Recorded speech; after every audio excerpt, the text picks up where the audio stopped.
nice guy is a guy who doesn't believe he's okay just as he is. And nice guys are good at being good because we are kind of conscientious. We want to please and do it right, but we're not great at being great. How you find them is how they are. They rarely get better, love waking up in the morning not knowing how my day's going to end. I put one handcuff on my wrist, put the other handcuff to my partner. I give her the key to the handcuffs and then blame her and feel resentful because I don't have my freedom anymore. Welcome back to the podcast, and I'm tremendously excited for this interview today because sometimes there's a little bit of divine interference, I believe, in what we do. And around about a year and a half ago, I read an incredible book called No More Mr. Nice Guy. And I read this book and I felt understood. I don't know how many of you have ever been going through life and you feel that you're just different and how everybody approaches life is not the same. Well, I read this book and I felt like this book was written for me. I felt like this author had somehow looked at my life and created the perfect thing. And a year and a half ago, he was planning to visit Costa Rica. And I sent him an email and I said, hey, if you're in Costa Rica, I know you're going to this place, Rhythmia, down the road. I'd love to interview you. And I never heard back. And it's really okay because he was busy and he actually had a lot of personal stuff going on. But a couple of weeks ago, I started getting a lot more back into my personal development around myself as a man, as an individual. And lo and behold, somebody appeared in my inbox. And so I have an amazing guest that I want to introduce you to today. And we're going to have a very awesome conversation, I feel, which is completely unplanned, about men and about how men are. So please welcome my guest on the show, Dr. Robert Glover. Thank you. Robert, welcome to the show. Thank you. Thanks for the invitation. Thanks for having me. And yeah, life is interesting. I like you call it divine interference instead of divine intervention. Some of the things you mentioned, I was going to be in Costa Rica a year and a half ago, and I had big plans. I'm going to be a guest speaker at a retreat center there, all ready to go. My wife had gone down a week before me. She had COVID before she left. She gave it to me. I got COVID. It led to some other health issues. I didn't get to make it. I was really disappointed. And then, but life, sometimes those things that are so disappointing turn out to be an interesting turn of events. And then, so yeah, a few weeks ago, I thought, I need to go through emails around that period of time and just clean them out of my inbox. And there I saw the invitation from you while I was in Costa Rica to come talk. And I just emailed and said, you want to still talk? And you got back to, yeah, let's talk. So life just, the twists and turns are just, that's what make it interesting, right? Right. It'd be boring if we didn't have any of that divine interference in our life. You live in Puerto Vallarta in Mexico. I'm here in Costa Rica. It's kind of cool that we're in, what some people would class unconventional places. But, before we really dive into the interview, one of the things I want to sort of make known is kind of what we are going to talk about today. And for you, when you talk on these interviews, Dr. Glover, I know a lot of the time you're going to be having conversations about men, about, what's happening to them, how they're, interacting with the world. But could you speak really quickly on the types of men that you tend to help most? Because I think as we get into this interview, that's hopefully going to have some people at home who are listening sort of prick up their ears and say, maybe this one is for me. I hear a lot what you said originally, that I get a lot of emails. People come to workshops, come to programs, and Dr. Glover, you've been following me around. I'm going to sue you for invasion of privacy. Did you have cameras up above? No More Mr. Nice Guy, the book, seems to do such a good job of describing a certain type of man, which I put myself in that category. I refer to myself as a recovering nice guy. And I often say the No More Mr. Nice Guy is my autobiography. I just use other illustrations of other people to tell my story. And the nice guy, when I wrote the book, started writing it over 25 years ago. The book's been out for over 20 years now. The whole nice guy syndrome, that vocabulary really wasn't all that much in, our common usage. Now you see it in articles, media articles, a lot on social media, blogs, talking about nice guys. So now it's come into the, the consciousness of our culture. And whether we call it the nice guy, the snag, sensitive new age guy, simp, there's all kinds of terms for it. Basically, the nice guy is a guy who doesn't believe he's okay just as he is. Now, he may not be thinking that consciously, but a core belief, an emotional belief, usually internalized inaccurately, usually very early in childhood, that says, I'm not okay just the way I am. And then so nice guys and nice girls too are usually trying to do one of two things, actually. One is become what they think other people want them to be liked and loved and get their needs met. So if I came on this interview with you, and if I was in nice guy mode, I'd be thinking, all right, well, what do you want? What do you want to talk about? What do you want to hear me say? How, okay, he's nodding. That must have been a good answer. Oh, he looked kind of funny. I might not have said the right thing. That it would be that kind of, chameleon, holding your finger up, checking which way the wind's blowing, trying to become what you think other people want you to be. And again, this usually typically begins in childhood. The second thing that nice guys and nice girls are typically doing is trying to hide anything about themselves that might get a negative reaction. Now, my training, my background is in marriage and family therapy. So I began working with couples. I'm trying to do the math the other day, but I'm getting too old to do it in my head.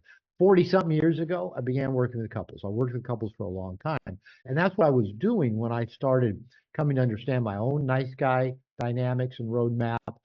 Clients began, I started noticing maybe they were always coming and saying these things, but they were coming with their wives or girlfriends saying, I'm a nice guy. I'm one of the nicest guys you'll ever meet.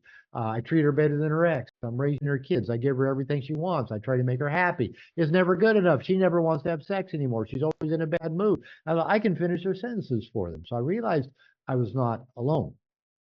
And so what I quickly realized that even though we might all be different in our paradigm, these nice guys, is that number one, I'm trying to become something, do the right thing, please people, and number two, hide things about me. And what I found in working with men is the things we tend to hide are our needs, our wants, our opinions, and our sexuality. Now, those are who we are, right? And so that means we're walking around being really inauthentic and often not real happy, and often looking for that external validation and approval, and often underperforming in many ways. And I often say nice guys are good at being good because we are kind of conscientious. We want to please and do it right, but we're not great being great. We're packing around too much baggage that's just holding us back, like dragging this anchor behind us to really soar in our work and career, to really get what we want, relationship. We often settle. We often think, well, this is good enough. I'll make the best of it. And so that's your typical nice guy. Approval seeking, conflict avoidant, people pleasing, external validation seeking, not feeling like they ever do it quite good enough. And that's who I work with. That's who I spend and that's what I'm working on in me as well. It's kind of nice to be, a part of the not alone feeling. I think you really hit the nail on the head here. And one of the things that I wanted to talk about on this interview was the impact on performance. Because certainly in my own life, in my own experience, I've often found, and if you're at home listening, maybe you can resonate with this. I feel like I have the skills necessary to be successful. When I measure myself or I look at myself compared to others who are, maybe a little bit further ahead than me, sometimes you look and you go, wow, I'm actually better in this area or I'm better Yeah. in that area. And sometimes you also look and you say, well, why do I keep hitting the same roadblocks again and again? And, for the last 2 years since I read the book, I might have known perhaps that there was something I need to fix here, but my wonderful brain found ways to focus on different things. And it's Of only course. now, 4 years later, I come back to it, talk a little bit about that. Why do you think it has such an impact on people's performance? And you mention a lot in the book, people being good but not great, not Yeah. living up to their potential. I developed a course just before the book came out 20 something years ago. Barnes and Noble was publishing the book, and so they contracted with me to write a course to support it. And I decided to focus on work and career. And the course, and I still teach it to this day. I've now turned it into video course, but the course was called "Nice Guys Don't Finish Last; They Rot in Middle Management." And with that implication, yeah, most of us do okay, um, but we leave too much on the table. We don't live up to our full potential, and we don't make that dent in the universe that we think we might be capable of. And I think there's probably a lot of factors that go into this. There's no one thing, but I'll just give you an example. Earlier today, I had a call with probably about 10, 12 of the coaches who are working with me on my men's program, Integration Nation product placement. And I did a meditation that I've done before. And it's the you in 2 years, who you are in 2 years. And the meditation is I focus on how they have worked to get their needs met and surround themselves with people to help them get their needs met in about 4 or 5 key areas. I started with health, then I talked about work and career, then I talked about finances, then I talked about connection with men, then I talked about relationship with women and sex. So about 5 categories, about 10 minutes, so about 2 minutes each.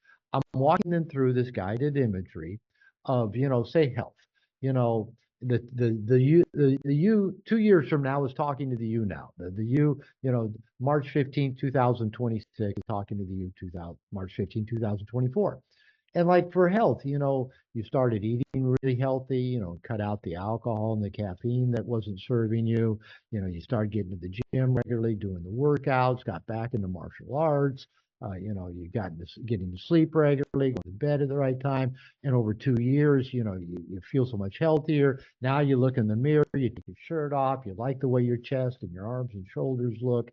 You feel energized because you get enough sleep, you're healthy, you're feeling optimistic. And so, and I did this like, in those 5 different areas of how over the next 2 years, the listener, me and whoever, has focused on taking really good care of themselves, meeting their needs, saying yes to opportunity, walking through open doors, surrounding themselves with people that want to help them get their needs met.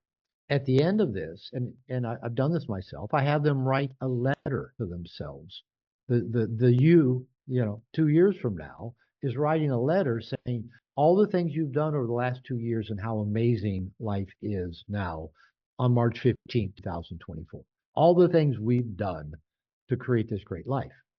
Now, after we did the meditation, the guided imagery, I went around. We're on Zoom, and went around the room and said 20 or 30 seconds. What was your experience of that? And almost every single coach reflected some form of resistance.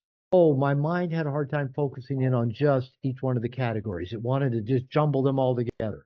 Or my mind said, oh, I want a house. But then I go, do I really want a house? My mind, thought, oh, that's going to be too much work to do all that. And there's at least 5, 6, 7 different forms of resistance that the mind came up with to imagine how amazing life could be in 2 years. Now, like I said, I've done this. I wrote this letter. I did it myself probably about 3, 4 weeks ago. I wrote the letter to myself one Sunday afternoon. I've been putting it off. That's resistance, right? I wrote the letter, and I keep it out now. It's on my desktop. I read it every other day or so. And just talking about all the yeses I've said and the things I've done to get me to that 2 year from now, me. And the life is amazing. And the truth is it's not a lot of work. It's just saying yes to the right things and eliminating a couple things. And it's funny. I wrote that letter to myself on a Sunday. The very next morning, I got an email from Mark Manson, the author of Subtle Art of Not Giving a Fuck, Will, Models. I asked him to come on my men's program and let me interview him. That's a little bit of a reach. Oh, I'm asking Mark Manson. I just get an email. It's right after writing the letter. It says, sure, I'd love to come on your program. Okay. Later that day, I get a voicemail from one of my coaches that's in the program and a friend of mine too. And I thought, oh, I know he's going through a lot right now. He's probably going to withdraw from help and assisting with the program.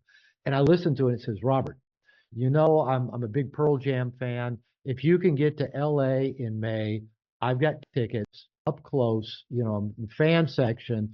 I want to take you to Pearl Jam. And I'm going, all I got to do is say yes, you know. And the amazing thing was I was already going to be in Seattle just a few days before that, visiting my mother. And I'd already saw that the Rolling Stones were going to be live in Seattle while I was there in May. So I'd already bought Rolling Stones tickets a couple weeks before. So I'm going to go to Rolling Stones one week, Pearl Jam the next week, all because I wrote this letter to myself talking about divine interference. And so to come back to your question, the human mind loves familiarity. It loves getting up today and doing what it did yesterday. That it gets comfort in it. I assume you shave every now and then. I kind of shave every now and then. And the mind does not want to have to learn how to invent shaving every day. It wants to get up and shave the same way it did yesterday. Okay. And we do that with so many things, how we eat, how we schedule our day. Do we just get up and pull out our phone and start looking at, what are our messages? What are our emails? What's on social media? Or do we get up maybe and decide, I'm going to wake up in the morning and meditate for 20 minutes and then do my morning pages for 20 minutes and then maybe do a little Wim Hof breathing, then maybe take the dog for a walk. And then from there, let, my day be what it is until one of my mantras is I love waking up in the morning, not knowing how my day is going to end. So that means you got to be open to things happening different than yesterday. But the mind, again, likes familiarity. The mind is also a predictive machine. It wants to predict how every situation is going to go based on past experience.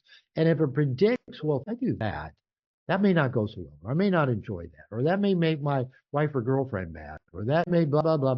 And so then that keeps us in these familiar boxes as well. And so I've often said that the mind wants to hang out in the old familiar neighborhood, right? Even if that neighborhood's a ghetto, it'll prefer hanging out in the ghetto than a really cool place in Costa Rica or Puerto Vallarta because that's unfamiliar. It took me 10 years from the moment I decided I wanted to live at least part of the year in Puerto Vallarta till I actually got here. 10 years. That's how long it took my mind to check off all the boxes it thought it had to check in order to get out of rainy Seattle into sunny Puerto Vallarta. But that's just mind. So the mind will always have that kind of resistance. You may have come across a book by Stephen Pressfield, The War of Art. Great book. I highly recommend it. Most people have read it, really like it.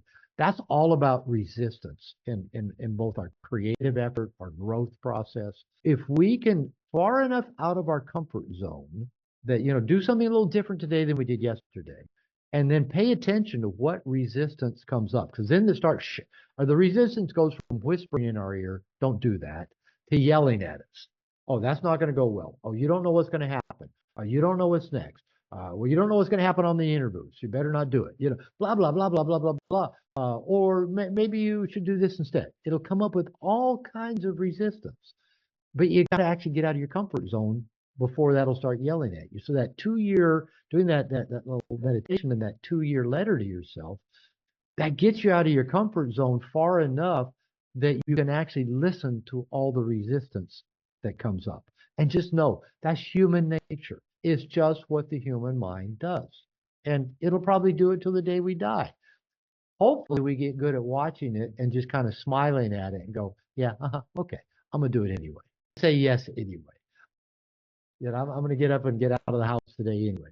So it just takes the practice of being that watcher of all that resistance that comes up. And I think it's really interesting hearing you talk through this process because one of the things that comes up for me is, just being a little bit vulnerable, and transparent. I think a lot of the time for myself, I almost don't really truly know what I want inside, probably because for so long I've been ignoring that feeling. Sometimes I'll be faced with an uncomfortable situation and I'm like, I should probably make a decision here, but I don't know what decision to take, or I'm afraid to make a decision maybe. Does this come up a lot for other nice guys? I'll give you an example. I just tossed away this cardboard legal pad thing just before our call began. When I was in private practice and back in the Seattle area before I moved to Mexico about 10, 11 years ago, sitting in my office talking with lots of people and over time, mainly with men and leading 5 men's groups a week, we'd start talking about this very thing, right? What do you want? And I'd hand the guy a legal pad. Let's start making just some notes. What do you want? What will make you happy? What do you want? What direction you want to go in life? And the nice guys would just sit and stare at that blank legal pad, and they'll go, I don't even know where to start. And so I've had that happen so many times. What you say, I know is true. Now, my suspicion is what, for most of us as nice guys, this goes back to, is early in childhood, our needs were important, and we were totally dependent on other people to get our needs met when we were very young. But for many nice guys, this is a pretty common theme. Using really immature minds and immature thinking, which is what we all had as children, we may came to the decision that somebody else's or everybody else's needs are more important than our own. In my case, well, dad's, angry and critical, and I don't want to be like dad, so I'm not going to be demanding and kind of demand that everybody, take care of me. I'll be needless and wantless. My mom, was codependent, and okay, I'll be there to take care of mom. I'll make sure mom's okay because she's not real happy being married to my dad. I mean, she stayed married to him till he died, about 11 years ago. But, it's like, oh, their needs are more important. I don't want to be needy like my dad and demanding. And so I grew up really trying to be needless and wantless. Now you can't. You can't be needless and wantless. We have needs and wants. So nice guys tend to revert to what I call covert contracts. And we can talk more about that, where we give to others, hoping that they'll read our mind and give back to us. But the problem with that is we're such terrible receivers that we rarely let people even give to us. I've had to practice through my adult life learning to let people give to me. It gives people joy to give. But me, no, no, no, that's okay. You don't need to give to me. I'm fine. Or they say, what do you want to do? I'm good. Whatever you want to do. Or where do you want to go eat? I don't care. I'll eat whatever you want's fine. Now, if you're hanging out with a bunch of guys, you can get away with that for a little while because someone will make a decision. After a while, that does get kind of old. Now, what I found where it really gets old is in a relationship with a partner, with a woman, with a girlfriend, with a wife. Because most women nowadays already feel the burden of having to make a lot of decisions. They're kind of the way we put it is they're in their masculine. They're doing, having to get things done, make decisions about stuff. And then they either come home from work or they come home from doing whatever they do when they're having to be in their masculine. And we go, oh, what do you want to do tonight, hon? What do you want for dinner? You want to go out? You want to eat? You want to order in? And women have told me repeatedly that feels burdening to them. We think we're being nice. What do you want? We'll do whatever you want. I want you to be happy. We think we're being nice. Most women say, I hate it. Now, some women will just step up and take control of everything. Maybe they've been doing that since childhood anyway. They just realized they couldn't count on anybody to make a decision or lead, so they took control. But most women report they hate it when their partner burden. Now, yeah, they want to be involved in the conversation. They don't want to say, "We're doing this tonight, God damn it." You're in or you're out. They say, "Hey, how about we go get Chinese?" You just get the ball rolling, and then they go, "Yeah, sounds good." Or they'll go, I was thinking Italian. You go, "Yeah, yeah, that's all right. Italian's good, but I want Chinese tomorrow because I got whatever it is. There's a reciprocal conversation about it, but none of this. What do you want to do? Again, and because we nice guys have never really made a lot of decisions for ourselves. Have always what's the word? We've always given okay, whatever you want to do. Whatever you want, be fine with me. And another thing I found with nice guys, we've often hidden our needs and wants, like I said earlier. So most of the time we've gone underground with that. So I see that nice guys have a lot of hidden underground behaviors. Porn use is really common with nice guys, and just other behaviors, wasting time on social media, YouTube, just things that go underground where instead of, it's kind of a pseudo meeting of their needs, but not in a just like clear, powerful, conscious kind of way. So, welcome to the club of nice guys who don't know what they need and want. Second ever television interview I ever did was with Bill O'Reilly on Fox News. This is 20 something years ago. I didn't even know who Bill O'Reilly was. So I kind of had to research Bill O'Reilly.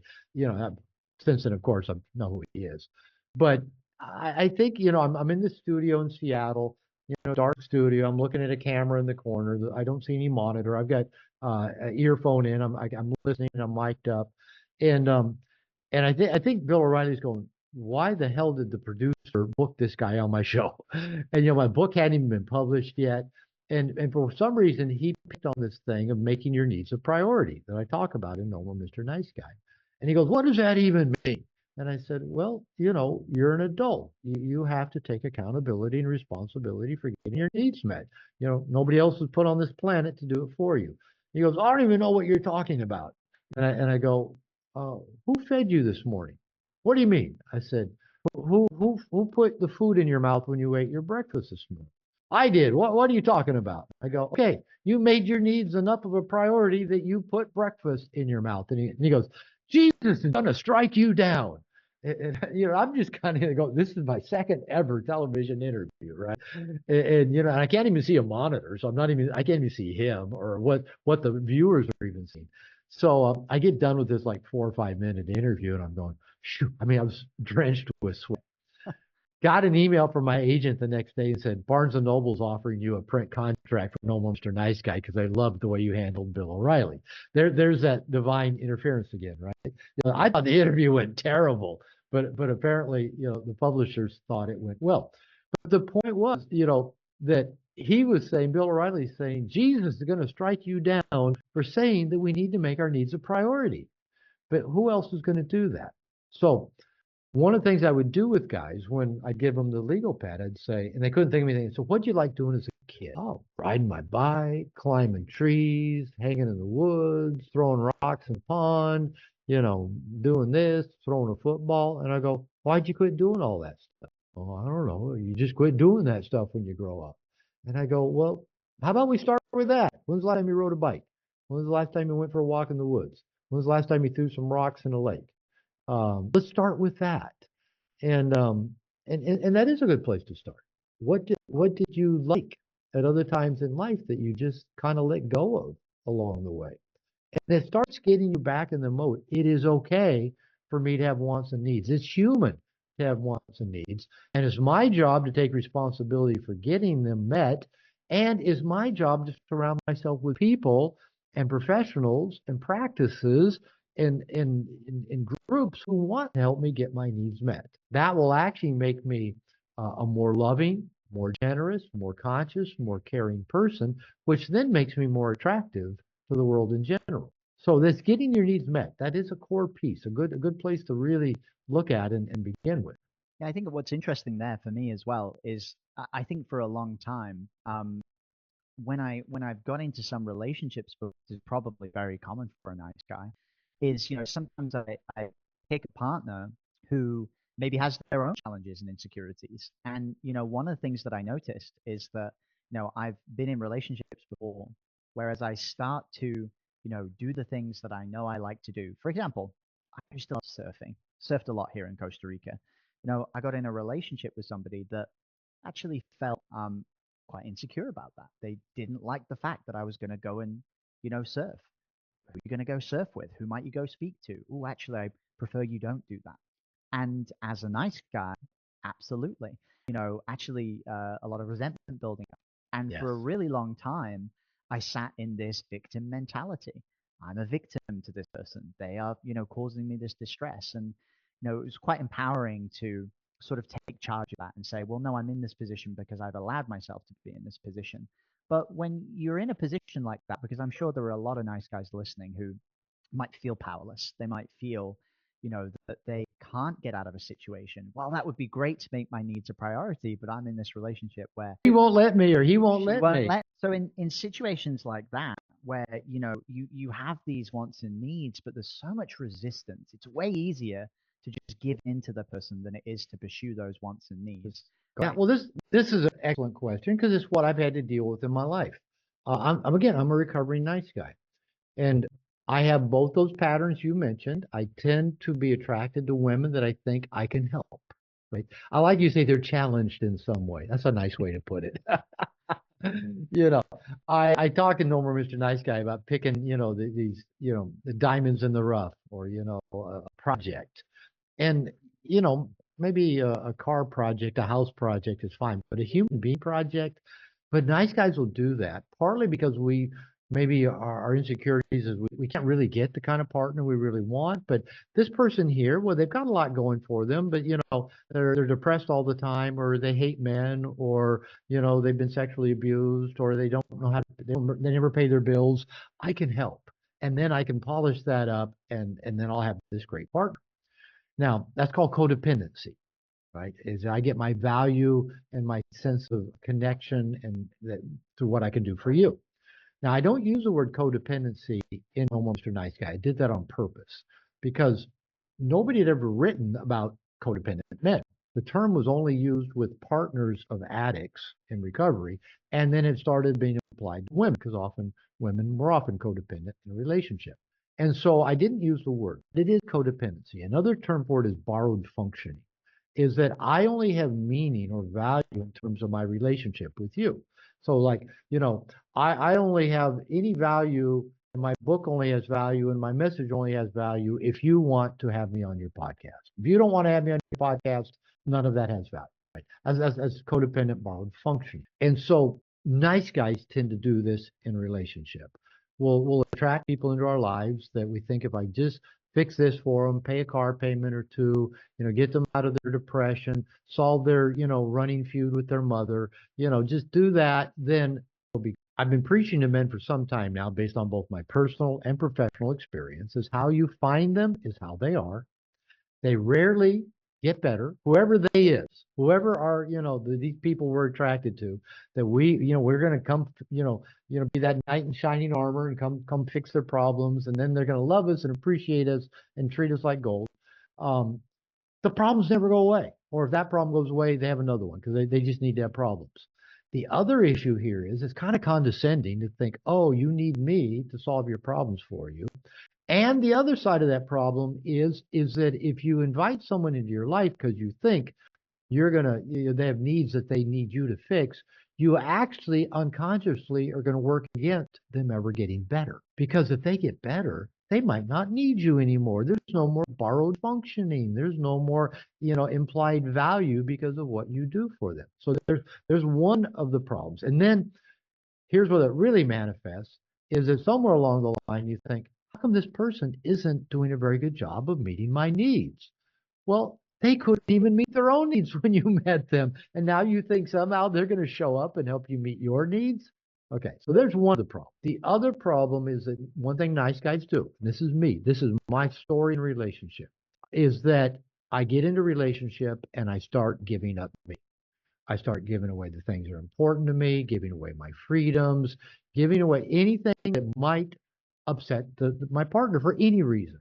Oh, she doesn't want me to leave and go out this evening because she's going to miss me. Or that thing, well, who are you going to be with? Who are you going to see?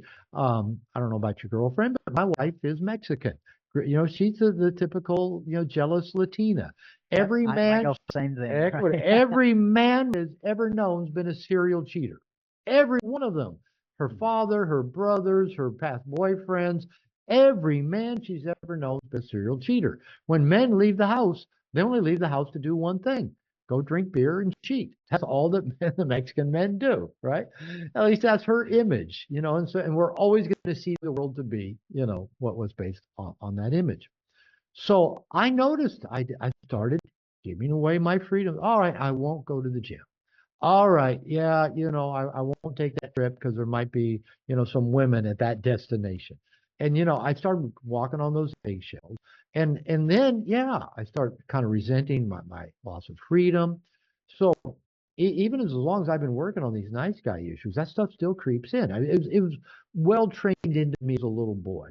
My job was to stay close to home in case dad was in a bad mood or mom needed me. Even when I was single in my late 40s, I'd get on an airplane to go fly to somewhere to go do a workshop. And as I'm getting on the airplane, I'd have anxiety, not of flying, but oh no, what happens if something goes wrong while I'm not at home? Well, there's nothing at home. I'm single. I don't have a pet. I have an apartment. What am I worried? But that's old wired stuff. Oh, if I leave, something may blow up and I won't be there to manage it. I was kind of the horse whisperer in the family that had to calm everybody down. So that's still in my system. So probably about 3 or 4 years ago now, I made a conscious decision to become more aware. of how could I be in a sexually monogamous relationship with my wife and not give up any other personal freedoms along the way. And again, nice guys, we just start giving up the freedoms without even realize what we're doing. It. Sometimes we just do it because, okay, I don't want to rock the boat, or it's easier to go along to get along, or yeah, okay, I'll stay and hang out with her because she didn't want me to leave tonight. And then so we just do it a little at a time, little at a time, not because we think she's a tyrant and she's, going to burn the house down if we leave. It's just, okay, I don't want to, it's easier just to not do it. So I've made that conscious decision of every time I noticed myself going, it'd be easier not to do it. Or if I'm going to do it, I'm going to have to tell her about it. She might have a reaction. What if I noticed any pushback inside of me to keep the peace and go along? I would stand up and say, I'm doing it. I just make the decision. I'm not, if this is important, if I was single, would I do it? Yeah, I would do it. Okay. Then I would commit to doing it. And the funny thing is, there hasn't been one thing yet that I went back to my wife and said, I'm doing this. I mean, I went to Berlin last year, went to London last year. I'm in a men's program. I go away to retreats with the men program. I went to Phoenix last weekend.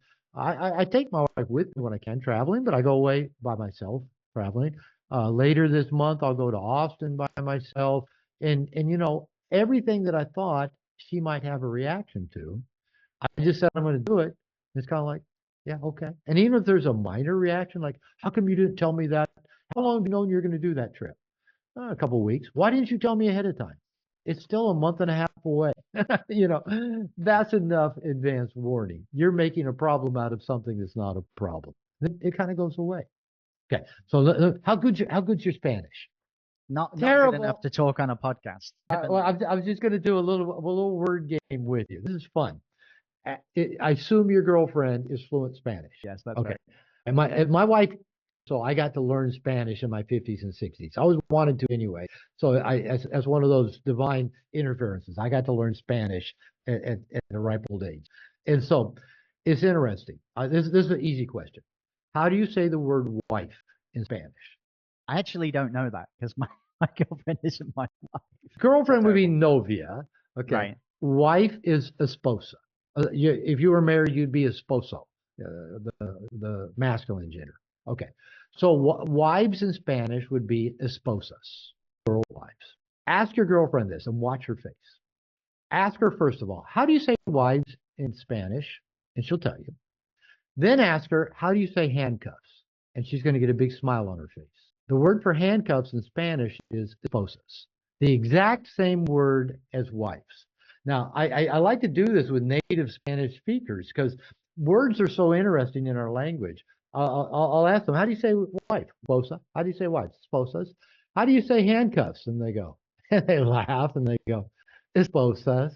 Kind of like they'd never thought of that or made that connection. In English, I think we call it the ball and chain or something like that. So, as not to put a blame or be a victim to anybody, but it says that even in our unconscious vocabulary, we see getting into relationship as meaning giving up your rights. And so what I do, maybe you do this, I do this without being asked to. I put one handcuff on my wrist, put the other handcuff to my partner, let her put it on her wrist. I give her the key to the handcuffs and then blame her and feel resentful because I don't have my freedom anymore.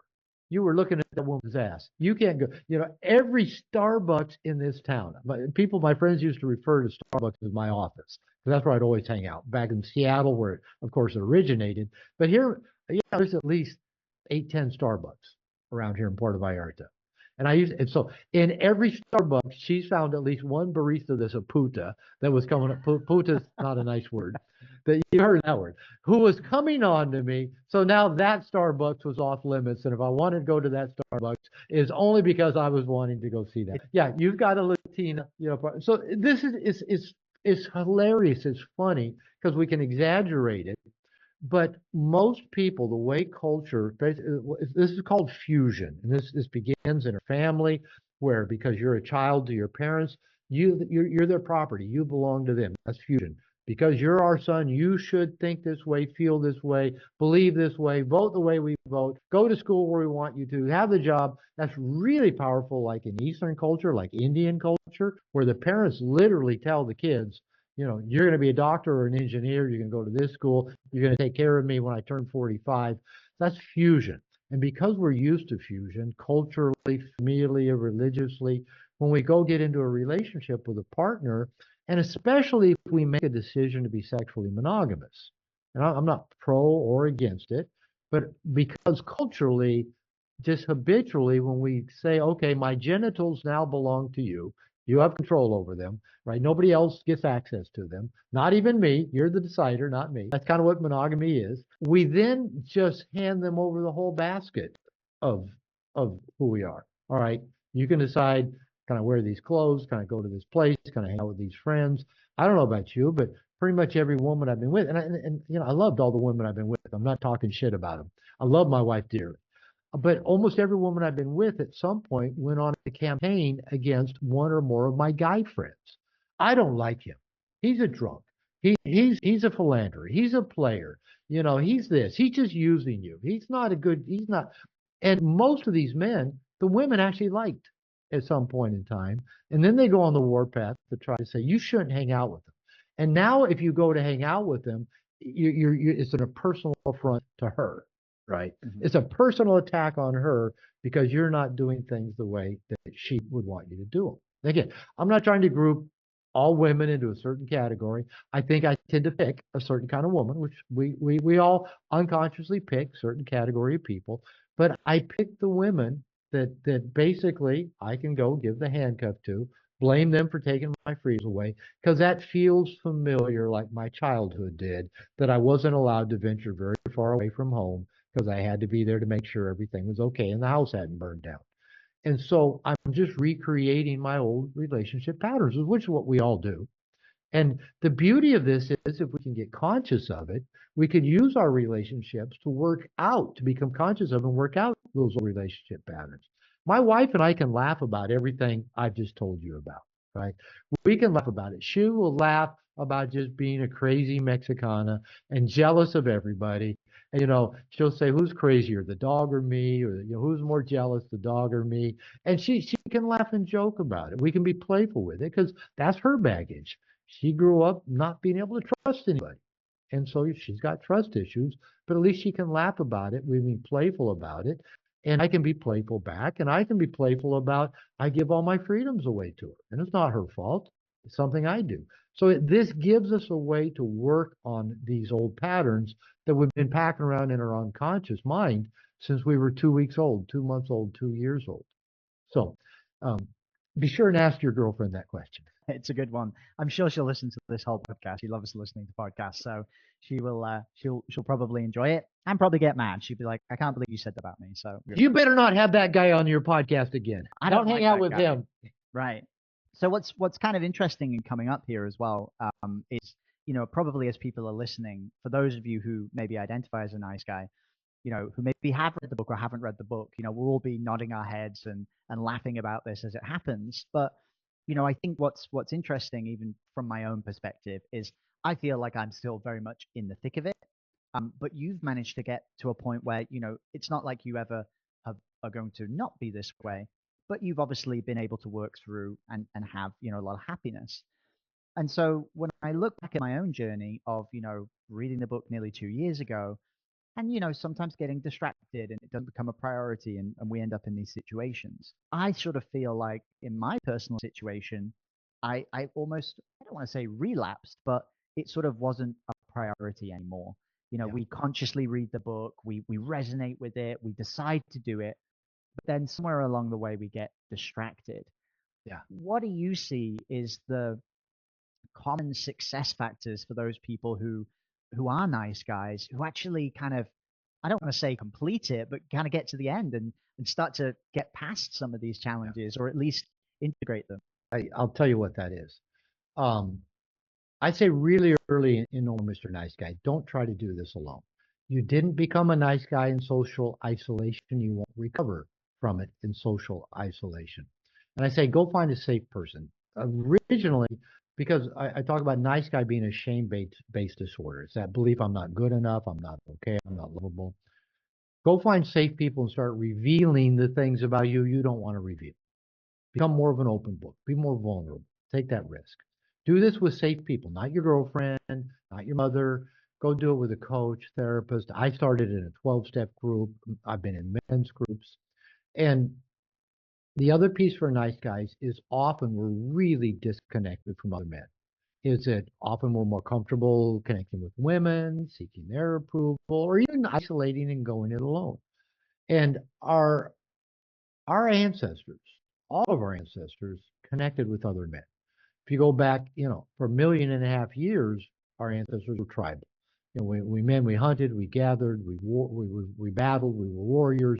We did that with other men for about 10,000 years when we quit being as tribal and as hunters and gatherers, became more agrarian where we owned property. I had a goat, had land, had our kids, whatever. We still connected with men. Your grandfather, great grandfather, my grandfather, they grew up around boys and men, around their cousins, their uncles, their dad, their grandfather, and we didn't spend a lot of time around women. And I'm not saying that there's anything wrong.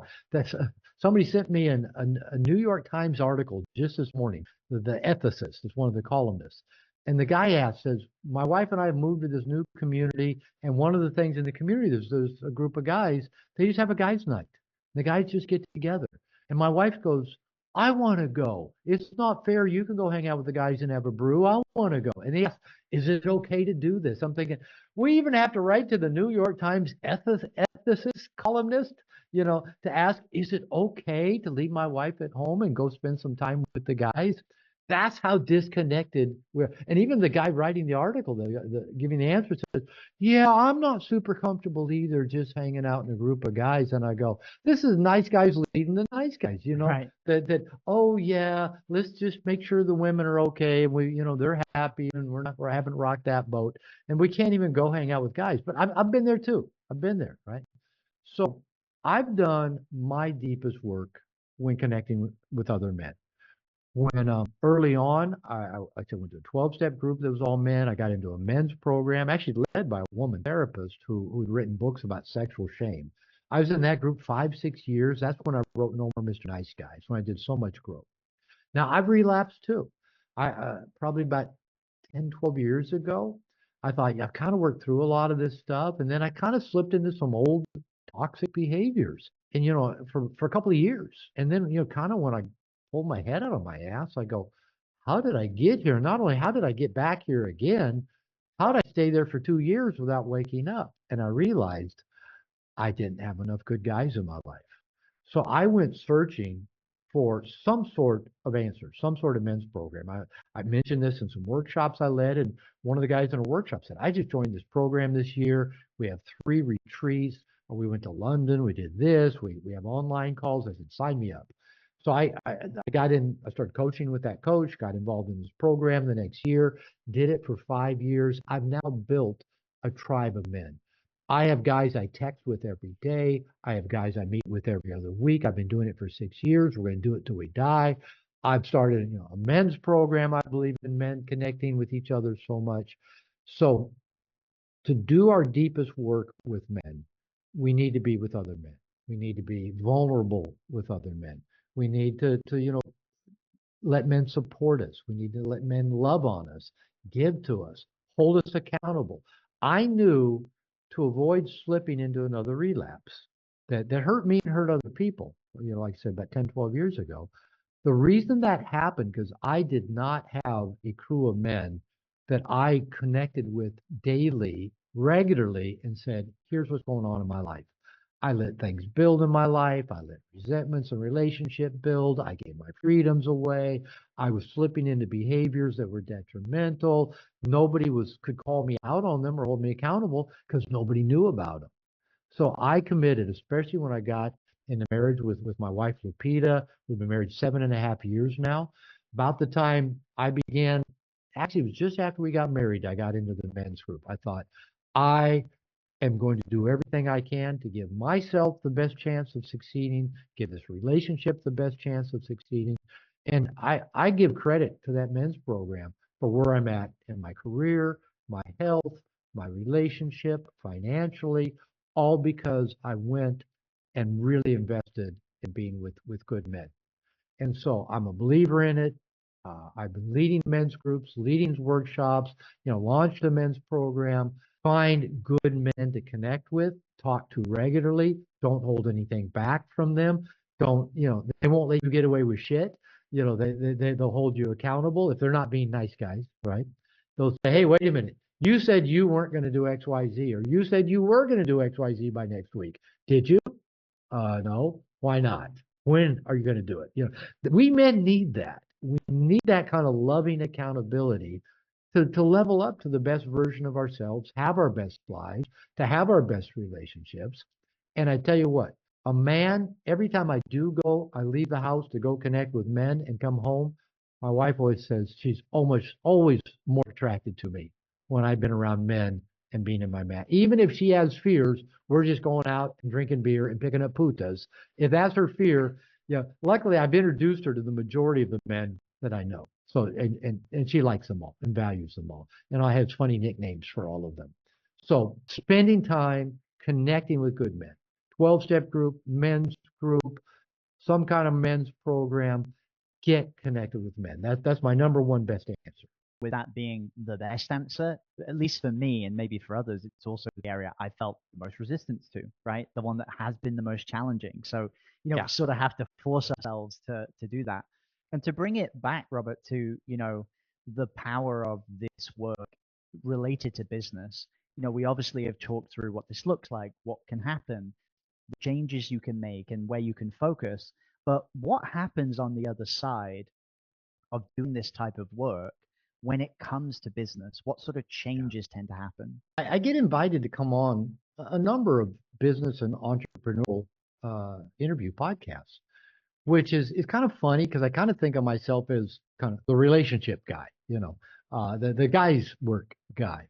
But a lot of people in the business field see how many nice guys are out there, either trying to be entrepreneurs or in business and struggling because of their nice guy tendencies. So as I said, when I decided to write a course based on Mr. Nice Guy, I wrote about men in work and career. Well, men and women both, but nice guys in work and career, of how we get stuck in that middle management. So if you think about it, if you're in codependent relationships, either outside of your workplace or even inside your workplace, think about how much that's an anchor dragging you down. How much you're going to accomplish if you're like trying to solve everybody else's problems, writing somebody else's reports for them, bailing somebody else out of the jam they're in instead of doing the work that's in front of you, right? If you're afraid to speak up, if you're afraid to ask for what you want, if you can't go for the promotion, if you can't set a boundary and say, no, that's not going to work, if you can't be real, how are you going to move ahead in whether you're an entrepreneur or working in the business world? So what I've found, I'll go back to that period of time where I relapsed, kind of slipping into behavior for a 2-year period. And when I look back on it, I accomplished very little. I got very little done. And then when I made that commitment to, turn that around, go get connected with men, really show up in my relationship with my wife, I've watched over the last 5 or 6 years since I joined that men's program. I got a new accountant, got a financial advisor, put $250,000 in a 401k, bought a $250,000 house and paid it off in 3 years, paid all my cars in cash, got completely out of debt.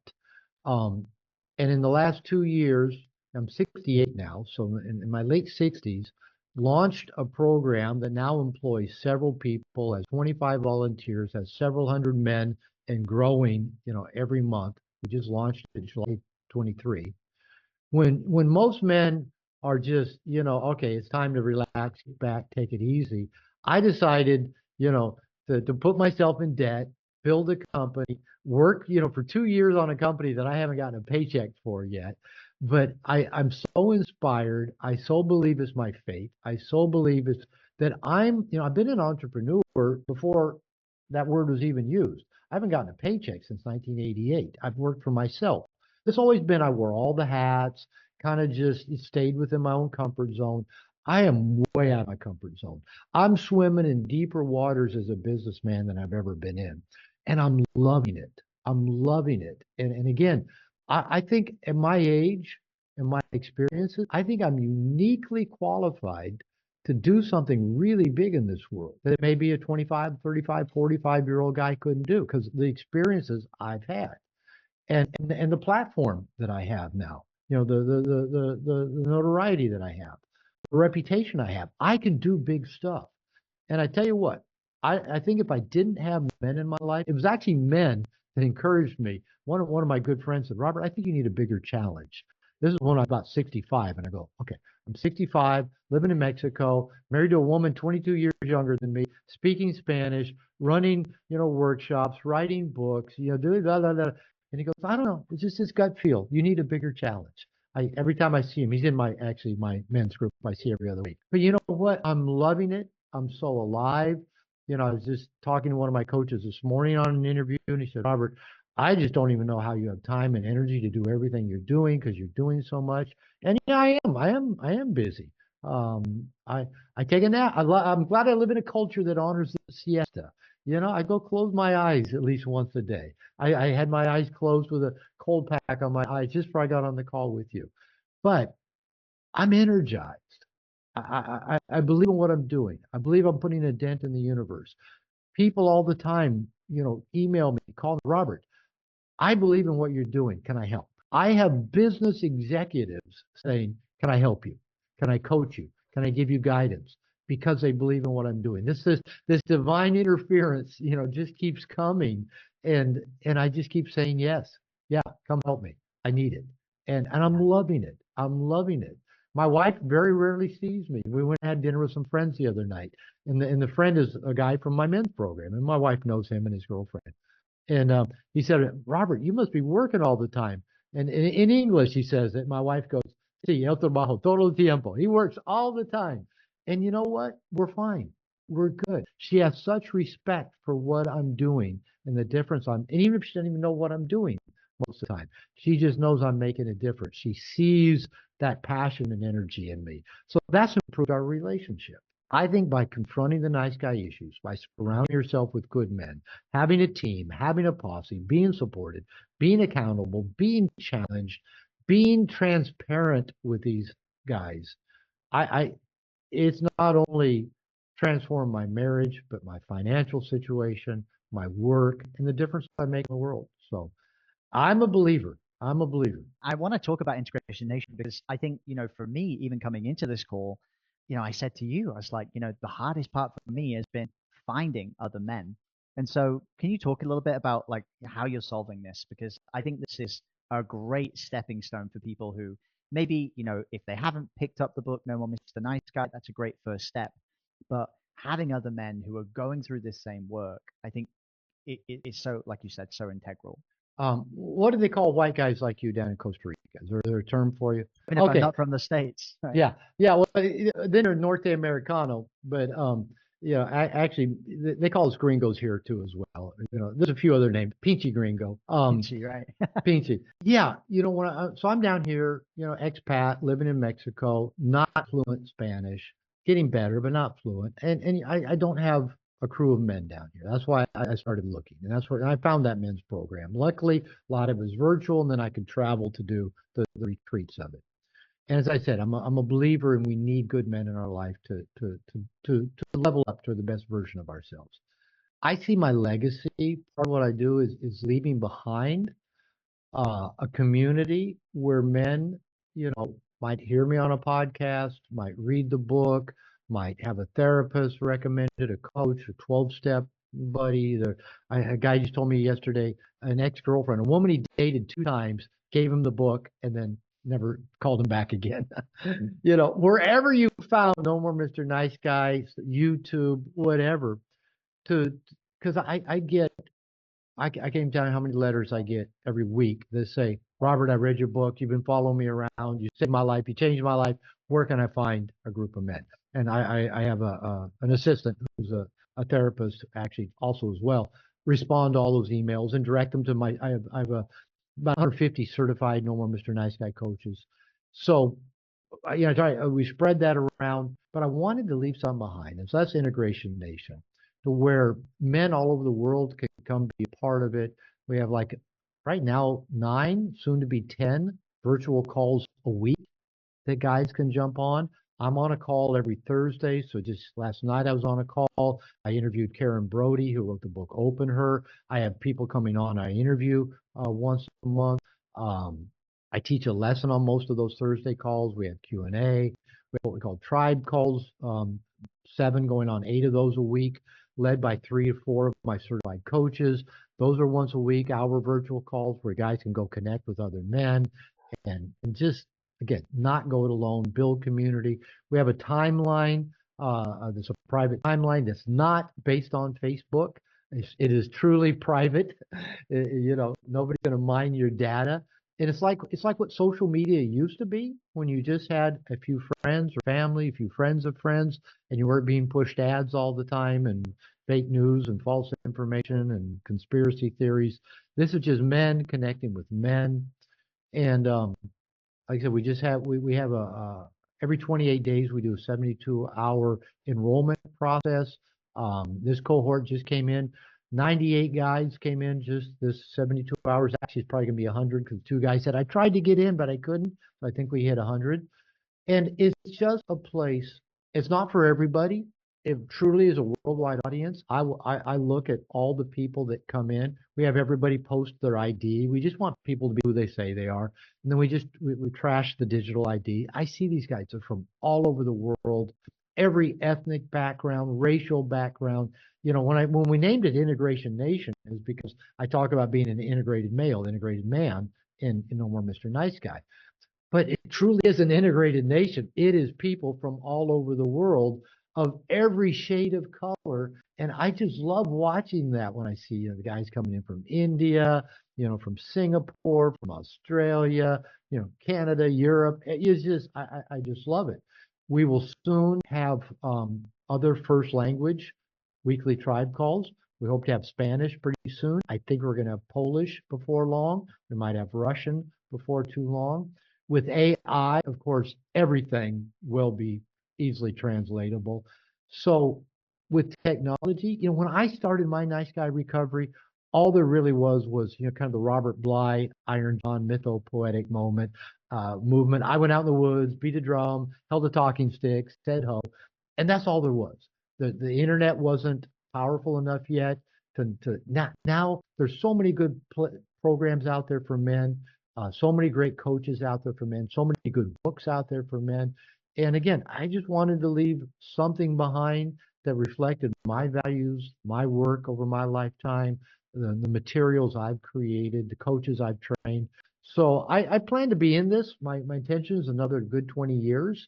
But at some point, I'll be dead and gone. I'll be toast. It'll happen. And I want something to live on to where men around the world, if they want to be in a tribe, they can be one. We have financial need scholarships so people can come in relatively inexpensively. Anybody can come join. So as you can tell, I'm excited about it. I love what I'm doing.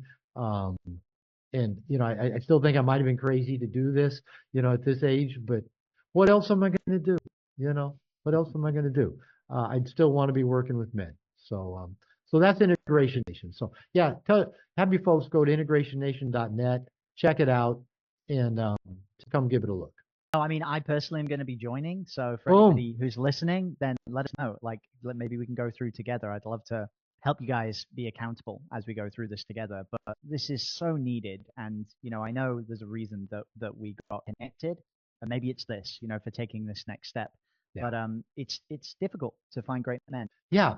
But luckily, there's so much garbage on the internet, so much garbage in social media, but it's a tool for good as well. And we can use it for good. And if it's a way that we can connect men and then from there, find, for example, I was at Rhythmia twice. There's a retreat center there for plant medicine.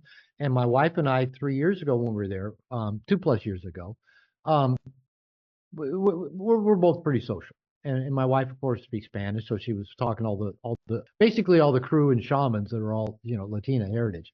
And we met one guy who was at that time living in San Jose, but he'd come up there that week, and then he later got a job there at Rhythmia. And then my wife saw him a year and a half ago when we went. We saw him again this last year when we were there. And when I was checking IDs a month ago, he joined Integration Nation as well. So you have another guy in your neighborhood who is already in Integration Nation. Right? Go hunt him down. Perfect. I hope this has been powerful for you. Truly, this is what I would say for me was a gateway into exploring these other things. And sometimes it takes time. Sometimes, like we talked about, resistance comes up. But ultimately, I feel if you open the door, whether it's now or later down the line, I think you're going to have some kind of transformation. So definitely go check out the book, No More Mr. Nice Guy. Huge recommendation from me. Come join Integration Nation with me. It's integrationnation.net, right? Robert, thank you so much. I appreciate you being here. And yeah, thanks for coming on the podcast. Thank you. And I look forward to welcoming you into the Gloverhood. You're going to have fun. All done. Amazing. Thank you so much. What a fantastic interview. Like I said, I've always found that if I just show up and say, let's just have a conversation, they always go well. And they always go longer than what the host says they will. But that's okay. I'm used to that. That was fun. I enjoyed that. Thank you. Connected on a lot of points there, and I'll be excited to see you enroll in Integration. Oh, I love watching your dog back there, Karen. Right. I mean, I got a 3.5-year-old pit bull. Yeah. Well, listen, I appreciate your time. Thank you. Let me know if there's anything I can do for you. If you want to get on our shows or anything, we've got tons of great people. So I would just say, if you just come across that you think I'd be a good fit, make whatever connection you want to make. I'll leave that to you. And I get a lot of requests, so I have plenty on my schedule. But if there's one you just really want to connect me with, work your magic. And yeah, really, I'm excited to see you come into Integration Nation. Thank you for this plug that you've given it, and we're really trying to build something of meaning. Definitely been a big impact. So I appreciate you. I appreciate the work you're doing. I'm sure you hear it all the time, but yeah, it's powerful. And I don't get tired of hearing it. Yeah, right. Not at all. But some good reminders from this interview for me personally. So put that back into practice. I do notice that a lot of people I work with, men and women both, who interview me, kind of do a little bit of their own therapy on these calls, which is okay. I think it makes them more interesting when people are just being real about how it relates to them. I've always found that if I just ask what I'm curious about, it leads to great conversation. Thank you, Jamie. I enjoyed it. I had no idea what to expect either. I said, I keep getting these messages, be on time, be on time. I go, he doesn't fucking know me. I'm on time. Then when you didn't open until a few minutes after, I thought, where is he? Why isn't he on time? And I thought, I set up tension. This is going to be an unexpectedly fun interview when we do this. So that was my intention. It was super fun on my end. I'm very appreciative. So thank you. Let me know when it comes out. I will also spread the word about it. We'll promote it as well. I want people to listen to it because I think it's really impactful. So we'll go promote it to our email list, and yeah, I hope you get some traction from it as well. All right. Thank you, Jamie. Thank you, Robert.